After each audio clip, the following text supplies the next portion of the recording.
تحریک کرامتہ کی پراسرار داستان بغداد کی رات قسط نمبر 17 رات نصف سے زیادہ گزر چکی تھی۔ شاہی مہمان اور ان کے محافظ ضیافت سے فارغ ہو کر کبھی کے آ چکے اور زندگی کے سارے ہنگامے رات کی خاموشیوں سے لپٹ کر سو گئے تھے۔ کارواں سرائے کے اندر اور باہر اس علاقے کا روایتی سکوت طاری تھا، البتہ استبل میں کبھی کبھی کسی اونٹ کے بلبلانے کی ہلکی سی آواز خاموش فضا میں ایک تھرتھراہٹ سی پیدا کر دیتی تھی۔ شاہی مہمانوں کی واپسی پر ابن حرب سلیمان بن عامر کا انتظار کر رہا تھا۔ سب لوگ لوٹ آئے تھے، صرف وہی سرائے میں واپس نہیں آیا تھا۔ پھر یہ سوچ کر کہ صبح اس سے شہزادی نجم اللیل کی ملاقات کا حال بیان کر دے گا، وہ بھی بستر پر لیٹ گیا اور خوش رنگ خیالوں کے ساتھ پرواز کرتا نیند کے ساحل پر اتر گیا۔ بڑی گہری اور پرسکون نیند سویا تھا، مگر نہ جانے کس طرح آنکھ کھل گئی اور بستر پر اٹھ کر بیٹھ گیا۔ کمرے میں اندھیرا تھا، سونے سے قبل فانوس کی تمام شمعیں گل کر دی تھی۔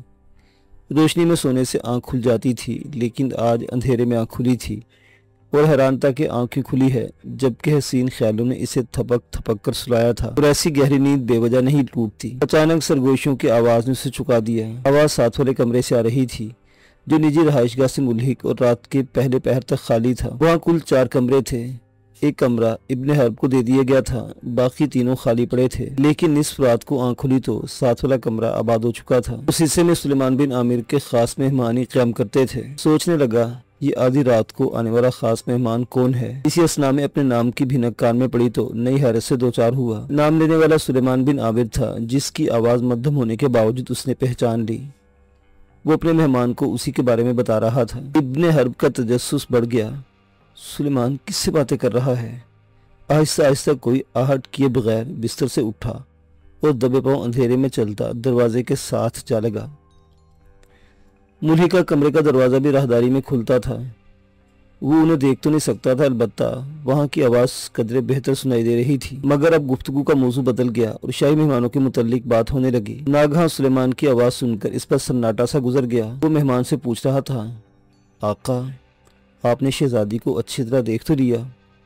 آقا کے ایک ہی لفظ نے ابن حرب پر سلیمان کے خاص مہمان کی شخصیت منکشف کر دی تھی۔ 8 برس پہلے اس نے اسی سرائے میں ایک بار اس مہمان کو دیکھا تھا، وہی سبز پوش جوان شیخ جو رات کو اپنا نصف چہرہ سبز نطاق سے ڈھانپے رکھتا اور جسے سلیمان آقا اور سیدی کے القاب سے پکارتا تھا۔ ابن حرب نے سوچا تھا شاید وہ مصر یا فلسطین میں ظاہر ہونے والے کسی نئے امام کا بیٹا یا بھتیجا ہے۔ 8 سال کے بعد سرائے میں آیا تو پراسرار شیخ نمودار ہوا اور سلیمان نے اس سے شہزادی کے متعلق سوال کیا۔ نہ جانے کی شہزادی کا ذکر تھا، مگر سبز آقا کا جواب سن کر ابن حرب کے پاؤں تلے زمین جیسے گردش کرنے لگی۔ یہ کہا تھا شیخ نے، قطر الندى اپنی کنیت کی طرح خوبصورت ہے، ہم نے اسے اچھی طرح دیکھ کر اپنی حرم بنانے کا فیصلہ کیا ہے، تمہارا کیا خیال ہے؟ کہیں خمارویہ ہمارا پیغام مسترد تو نہیں کر دے گا؟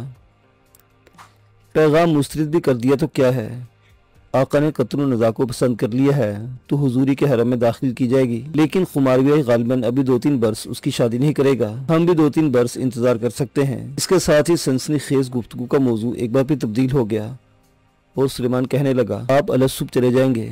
میرا خیال ہے کچھ دیر آرام کر لے، کہیں آقا کی طبیعت خراب نہ ہو جائے۔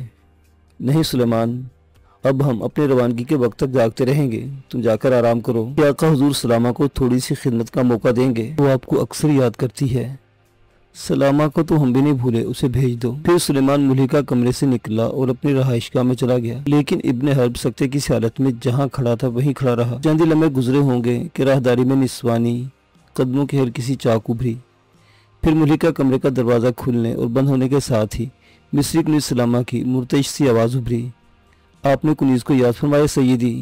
ہاں، تجھے اس لیے یاد کیا کہ تیرا یقین کامل ہے، میری جان آپ پر قربان ہو میرے آقا، میری جان آپ پر قربان ہو۔ ابن حرب کو ان کی گفتگو سننے کی ضرورت نہیں تھی، اندھیرے میں دبے پاؤں چلتا اپنے بستر پر آ گیا، لیکن اب نیند آنکھوں سے رخصت ہو چکی تھی۔ ابن حرب نے ملحقہ کمرے سے آنے والی سرگوشیوں اور آہٹوں کی طرف سے توجہ ہٹا کر اور بستر پر لیٹے لیٹے سوچوں کے صحرا میں بھٹکنے لگا۔ وہ پراسرار شیخ کے بارے میں صرف اتنا جانتا تھا کہ جوان ہونے کے باوجود سبز لباس پہنتا ہے، اپنا نصف چہرہ ہر وقت چھپائے رکھتا، تیز رفتار سانڈنی پر سفر کرتا اور کبھی کبھار سرائے میں آتا تو بادیہ نشین خرقہ پوشوں کا ایک ہلکا ساتھ ہوتا تھا جو اس پر پروانہ وار فدا ہوتے تھے۔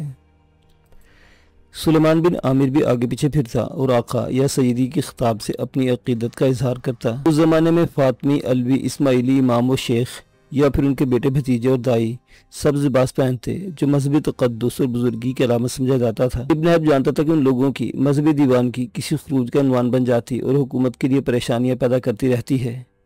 اسے ایسی تحریکوں سے کوئی دلچسپی نہ تھی، مگر ایک بات اسے حیران کیے دے رہی تھی۔ مذہبی شیخ نام اور ان کے دائی بڑے زاہد اور عابد اور صاحب کردار ہوتے تھے۔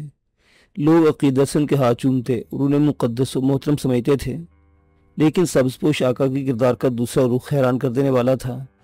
یہ بات مزید حیرت انگیز تھی کہ اسلامہ عقیدے کے طور پر اس کی خدمت کرنے آئی اور فی خلوت ہونے کے باوجود اس کی روحانی شخصیت پر کامل یقین رکھتی تھی۔ سلیمان بن عامر نے اسے خود شیخ کی خدمت کے لیے بھیجا تھا، جیسے ہی خدمت بھی اس کے فرض و عقیدے کا حصہ تھی۔ ابن حرب یہی سوچ کر حیران ہوتا رہا کہ اگر سلامہ اپنے آقا کی خدمت گزاری پر خوش تھی تو سلیمان بن عامر کی عقیدت میں بھی کوئی فرق نہ آ سکا تھا۔ اسے یہ معاملہ بڑا عجیب و غریب اور پراسرار لگا۔ اس مرتبہ شیخ کے ساتھ بادیہ نشینوں کا کوئی حلقہ بھی نہیں تھا۔ غالباً سردار کی دعوت پر وہ تنہا آیا تھا، اور آیا اس لیے تھا کہ مصر و شام کے سلطان خمارویہ بن احمد کی نوجوان اور خوبصورت بیٹی اسماء قطر الندیٰ کو اپنی زوجیت کے لیے پسند کر سکے، جو شاہی قافلے کے ساتھ شام سے مصر واپس جاتے ہوئے صرف 2 راتوں کے لیے عریش کی کارواں سرائے میں فروکش ہوئی تھی۔ نہ جانے سلیمان اسے آدھی رات کو کس طرح بالائی منزل پر لے گیا اور کسی غرفے دریچے سے محو خواب شہزادی کا جلوہ دکھایا تھا کہ سبز پوش آقا نے اس فتنہ خوابیدہ کو دیکھتے زوجیت کے لیے پسند کر لیا تھا۔ یہ بات اس کی سمجھ سے بالا تھی کہ سلطان خماروی اپنی بیٹی کے لیے، جسے کسی شاہی محل کی زینت بننا چاہیے تھا، ایک بادیہ نشین مذہبی شیخ کا پیغام کیسے قبول کر سکتا تھا؟ مگر سلیمان بن عامر کا یہ خیال چکا دینے والا تھا کہ اگر آقا نے قطر الندیٰ کو پسند کر لیا ہے تو سلطان خماروی کا انکار، اور پھر بھی وہ اس کے حرم میں داخل کی جائے گی۔ گویا سلطان کا انکار بے معنی تھا۔ شہزادی کی اپنی مرضی کوئی اہمیت نہ رکھتی تھی۔ شیخ کی پراسرار شخصیت کے متعلق ابن حرب کا تجسس بڑھ گیا۔ آخر وہ کون ہے جو ایک شہزادی کے لیے مصر و شام کے سلطان کو پیغام بھیج سکتا اور پیغام مسرد ہونے پر بزور قضا اسے اپنے حرم میں لے جا سکتا ہے؟ یقیناً ایسا آدمی معمولی نہیں ہو سکتا، اور وہ معمولی آدمی بھی کیسے ہو سکتا تھا جس کے لیے سلیمان بن عامر جیسا شخص، جو بنی طولون کا انتہائی وفادار اور قابل اعتماد دوست تھا، سلطان خماروی سے غداری بلکہ دشمنی پر تیار تھا۔ بنی طولون سے اس سرائے دار کا یہ پہلو کسی اچھمبے سے کم نہ تھا جس سے اس کی دوہری شخصیت کا پتہ چلتا۔ پھر ابن حرب کا دھیان ان باتوں کی طرف چلا گیا جو سلیمان نے اس کے بارے میں آقا سے کی تھی اور جنہیں وہ سن نہیں سکا تھا، تاہم چند الفاظ جو کانوں میں پڑ گئے تھے۔ اس سے ظاہر ہوتا تھا کہ بغداد سے اس کے فرار اور خلیفہ معتضی سے انتقام لینے کی روداد سنائی تھی۔ اس پر شیخ نے گہری دلچسپی اور ہمدردی کا اظہار کیا تھا۔ غالباً سلیمان کو ہدایت بھی کی تھی کہ وہ دوست کو آزودہ خاطر نہ ہونے تھے۔ معاملہ اگرچہ واضح نہیں تھا، وہ یہ نہ جان سکا تھا کہ ہمدردی کا کیا مقصد ہے، لیکن اس کی پراسرار شخصیت کے بعض گوشوں میں جھانک لینے کے بعد خود ابن حرب کو اس سے ایک نامعلوم سی دلچسپی پیدا ہو گئی تھی، اور وہ اس رائے کی مصری کنی سلامہ کے ساتھ اس کی خلوت کا پہلو نظر انداز کر کے سوچنے لگا۔ اگر وہ کسی ظاہر ہونے والے امام کا بیٹا یا بھتیجا ہے جو شہزادی اسماء قطر الندیٰ کی خاطر مصر و شام کی طولونی طاقت کو بھی خاطر میں نہیں لاتا، تو ضرور اس کے پیچھے کوئی بڑی طاقت اور بڑی قوت کھڑی ہے۔ اس نے سوچا، جنگ لڑنے اور جنگ جیتنے کے لیے تربیت یافتہ لشکروں کے علاوہ پیسے کی قوت اور مذہب کی طاقت ضروری ہوتی ہے، جو سپاہیوں میں عقیدت اور لڑنے کا جذبہ پیدا کرتی اور نتیجے کو قریب لاتی ہے۔ اس اعتبار سے سبز پوش شیخ کی شخصیت حیرت انگیز معلوم ہوئی، جس تک رسائی حاصل کر کے وہ اپنے انتقام کا مقصد پورا کر سکتا تھا۔ بے شک وہ خروج کرنے والی جماعتوں اور خونی تحریکوں سے دلچسپی نہیں رکھتا تھا جو جنگ و قتال کا ذریعہ بنتی تھی، لیکن یہ تو اس وقت کی بات تھی جب اس پر کوئی افتاد نہ ٹوٹی تھی اور وہ سلطنت عباسیہ سے وفاداری کا دم بھرتا تھا۔ حالات کی تبدیلی اب انتقام کی لہر بن کر خون میں دوڑنے لگی تھی۔ اس کی سوچ کا انداز بھی بدل گیا تھا۔ اس نے فیصلہ کر لیا کہ سلیمان بن عامر کے ذریعے وہ بھی سبز پوش آقا سے ملے گا اور اس تک رسائی حاصل کرے گا جس کی قبائلی اور مذہبی طاقت اسے اپنے انتقام میں سرخرو کرے۔ اب وہ ہر قیمت پر خلیفہ معتضد ابو عباس سے الجھنا اور اسے ایک ایسی جنگ میں مبتلا کر دینا چاہتا تھا جس سے خود گزر رہا تھا۔ اپنے خیالوں میں اتنا کھو گیا، یہ بھی پتہ نہ چل سکا کہ سلامہ کب شیخ کے کمرے سے ہٹی اور سلیمان بن عامر دوبارہ کب وہاں آ گیا۔ وہ اس رائے دار کی آواز تھی جس نے اسے چکا دیا۔ سحری کا وقت ہو چکا تھا اور وہ اپنے شیخ کو رخصت کرنے آیا تھا، جو منہ اندھیرے اپنے سرائے خیموں میں لوٹ جانا چاہتا تھا۔ یہ انکشاف بھی اس وقت ہوا کہ وہ تنہا نہیں بلکہ 4 بادی نشین شتر سوار حفاظت کی خاطر اس کے ساتھ ہیں، جنہیں استبل کے کسی کمرے میں ٹھہرایا گیا تھا۔ سبز پوش آقا اپنے سرائے محافظوں کے بارے میں پوچھا تو سلیمان نے جواب دیا وہ چاروں سفر کے لیے تیار ہو چکے ہیں اور آقا کے منتظر ہیں۔ شیخ خود بھی رخصت ہونے کے لیے تیار تھا، پرخیال انداز میں کہنے لگا، سلیمان، اسما قطر النداء کو دیکھنے کے بعد اسے حاصل کرنا ضروری ہو گیا ہے، لیکن ہو سکتا ہے خمارویہ اس کا عقد اپنے ہی خاندان میں پسند کرے۔ سلیمان نے بڑے یقین سے جواب دیا، اس کے امیدوار تو بہت ہے سیدی، لیکن سلطان نے ابھی تک کسی پر توجہ نہیں دی۔ اسما شادی کے قابل ہے، پھر وہ تاخیر کیوں کر رہا ہے؟ آپ پیغام بھیجیں گے تو شاید غور کرے۔ ہم اس معاملے میں اجلت نہیں چاہتے، اگر اس نے پیغام مسترد کر دیا تو حالات کی صورت بالکل بدل جائے گی، اور یہ بھی بنی طولون سے کوئی جھگڑ لینا اچھا نہیں ہوگا۔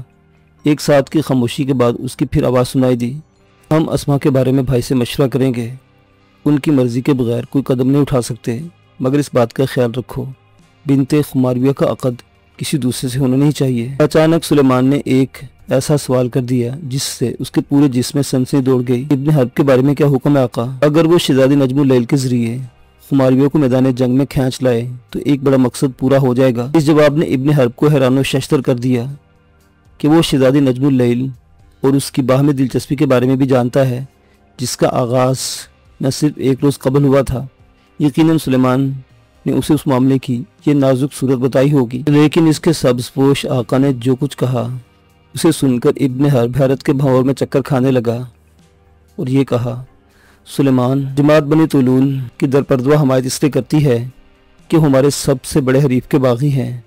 خمارویہ کو معتزد کے خون کا قصاص طلب کرنا چاہیے۔ سب سے بڑے حریف کا واضح اشارہ بنی عباس کی طرف تھا۔ سلیمان نے بتایا، طولونی شہزادی منظر ابن حرب کی طرف متوجہ ہو گئی ہے اور اس کی خاطر اپنے آپ کو قصاص پر آمادہ کرے گی، پھر بھی آخری فیصلہ سلطان خمارویہ کو کرنا ہے۔ اگر خمارویہ معتمد کے قصاص کا جھنڈا بلند نہیں کرتا اور ابن حرب کو اپنی تلوار کے جوہر دکھانے کا موقع نہیں ملتا تو تمہارے دوست کو چاہیے کہ وہ ہمارے صحرائی خیموں میں آ جائے، طولونی شہزادی کو ساتھ لے کر آئے۔ ابن حرب نے جو کچھ سنا وہ بے حد سنسنی خیز تھا، لیکن اس کے بعد سب شیخ نے جو کہا اس نے نئی حیرتوں کے دروازے کھول دیے۔ اب خروج کے اظہار اور اعلان کا وقت آ گیا ہے اور جماعت کو ابن حرب جیسے جنگجو اور تجربہ کار فوجی سالار کی ضرورت ہوگی۔ ہم چاہتے ہیں خروج سے پہلے بنی طولون کو سپاہی خلافت سے الجھا دیا جائے، تاکہ حریف کمزور اس لیے ضروری ہے کہ خمارویہ کے سامنے قصاص کی جو چال رکھی جائے اسے دیکھے اور اپنے بھائی کو آمادہ کرے کہ معتمد کے نام پر ابن حرب کے لیے جنگ کا جھنڈا باندھے۔ اسے کمزور کرنے کے بعد حضرت کا خروج یقیناً کامیاب ہوگا اور بنی عباس کی ساری سلطنت خون کے سیلاب میں ڈوب جائے گی۔ ان الفاظ کی ہولناکی نے ابن حرب پر سبز آقا کی قبائلی طاقت اور نئی جماعت کی سیاست کی روح پوری طرح واشگاف کر دی، جو بنی طولون اور بنی عباس کی باہمی مخاصمت میں اپنی کامیابی کا راستہ تلاش کر رہی تھی۔ اس کے ساتھ یہ بات بھی واضح ہو گئی کہ پرستار مہمان کسی امام کا بیٹا یا بھتیجا نہیں بلکہ بھائی ہے، جو بنی عباس کے خلاف خروج کرنے والا ہے۔ عجیب بات یہ ہوئی کہ کچھ دیر بعد ابن حرب نے اپنے دوست کی معرفت اس کے آقا سے ملنے اور امام تک رسائی حاصل کرنے کے بارے میں جو کچھ سوچا تھا وہ سبز آقا کے ذہن سے گزر چکا تھا، اور اس نے ویسے ایک فیصلہ کیا تھا جیسا ابن حرب چاہتا تھا، مگر اسے اپنے صحرائی خیموں میں بلایا تو نجم اللیل کو ساتھ لانے کی شرط بھی رکھی تھی، اور یہ شرط غالباً اس لیے تھی کہ بغداد کے خلاف فوجی مہم میں طولونی شہزادی کی شرکت ضروری سمجھتا تھا۔ یہ خیال بڑا فرحت بخش تھا کہ طولونی شہزادی ہر حال میں اس کے ساتھ ہوگی۔ ایک صحرائی امام کی طرف سے جس کے بارے میں اس کی معلومات ادھوری تھی، خروج اور جدال و قتال کا کام ابن حرب جیسے جنگجو اور بے رحم آدمی کے لیے دلچسپی کا باعث تھا۔ اسے خروج کے نتیجے سے کوئی مطلب نہ تھا، میدان حرب سے غرض تھی جہاں اپنے انتقام کی تلوار بلند کر سکتا تھا۔ یہ اس کا سب سے بڑا مقصد اور حصول مقصد کے اسباب آپ سے پیدا ہو رہے تھے۔ اس کے سامنے دو راستے تھے، نجم اللیل کے ذریعے مصر کا راستہ یا پھر نجم اللیل کے ساتھ صحرائی خیموں کا سفر، اور وہ دونوں راستوں پر اس کی رفیق تھی۔ بے اختیار جی میں کے بستر سے اٹھے اور ساتھ والے کمرے میں جا کر پرسرا شیخ کے ہاتھ تھام لے، نہ صرف ہاتھ تھام لے بلکہ اس پر عقیدت کا بوسہ دے۔ بہرحال وہ ایک نام جانتا تھا جس کی زبردست صحرائی طاقت خلیفہ معتزد ابو عباس سے ٹکرانے والی تھی، مگر اسی وقت سلیمان بن عامر اپنے سبز آقا کے ساتھ کمرے سے نکلا اور ان کے قدموں کی چاپ راہداری میں سنائی دینے لگی۔ پھر دروازہ کھلنے کا کھٹکا ہوا اور وہ دونوں راہداری سے بھی نکل گئے۔ ذہن میں سبز پوش شیخ سے ملنے اس کے ہاتھ پر عقیدت کا بوسہ دینے کا جو خیال آیا تھا وہ پورا نہ ہو سکا۔ پھر خود ہی سوچنے لگا ابھی تو وہ اس کا نام تک نہیں جانتا، دن کو کسی وقت سلیمان غالباً خود اس معاملے کی بات چھیڑے گا تو اب اس سے شیخ اس کی جماعت کے بارے میں معلومات حاصل کرے گا۔ یہی سوچ کر آنکھیں بند کر لی، لیکن نیند اڑ چکی تھی اور گزرے واقعہ ذہن کے ویرانے میں گرد و باد کی طرح اڑتے پھر رہے تھے۔ کارواں سرائے میں گزرنے والی دوسری رات، جسے الف لیلہ کی ایک رات میں سے کوئی رات تھی، جو لمبی لمبی غلافی آنکھوں والی طلونی شہزادی کی ملاقات سے شروع ہوئی اور سبز پوش آقا کے حیرت انگیز انکشافات پر ختم ہوئی تھی، لیکن خوش رنگ اور تیکھی مصری کنوز سلامہ رات کو ان دونوں حاشیوں پر اڑتی پھر رہی تھی۔ وہی طلونی شہزادی کو اس کے کمرے میں لے آئی، وہی شیخ کی رفیق خلوت تھی۔ حسین سلامہ اس گزری رات کی ایک طلسمی سرگزشت معلوم ہونے لگی۔